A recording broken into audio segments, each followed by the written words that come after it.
Telugu PMC ప్రేక్షకులకు స్వాగతం. Hi friends, మీరు గనక ఇప్పుడే మా ఛానల్కు వచ్చినట్లయితే మా ఛానల్ని సబ్స్క్రైబ్ చేసుకోండి. సబ్స్క్రైబ్ చేయడంతో పాటు పక్కనే ఉన్న బెల్ ఐకాన్ని క్లిక్ చేయండి. జీ తెలుగులో ప్రసారమవుతున్న సీరియల్ చిరంజీవి లక్ష్మీ సౌభాగ్యవతి. చక్కని కుటుంబ కథ నేపథ్యంతో ఈ సీరియల్ సాగిపోతుంది.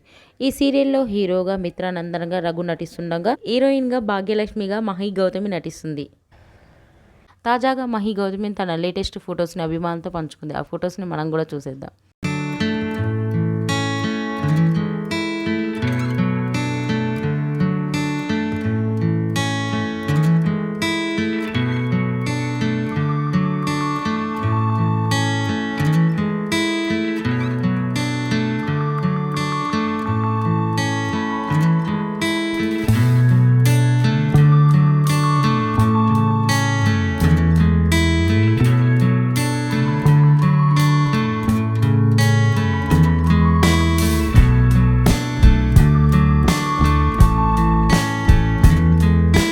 ఈ వీడియో మీకు నచ్చినట్లయితే లైక్ చేసి మరిన్ని టాలీవుడ్ లేటెస్ట్ అప్డేట్స్ మిస్ అవ్వకుండా చూడాలంటే తెలుగు పిఎంసి ఛానల్ను సబ్స్క్రైబ్ చేసుకొని పక్కనే ఉన్న బెల్ ఐకాన్ని క్లిక్ చేయండి.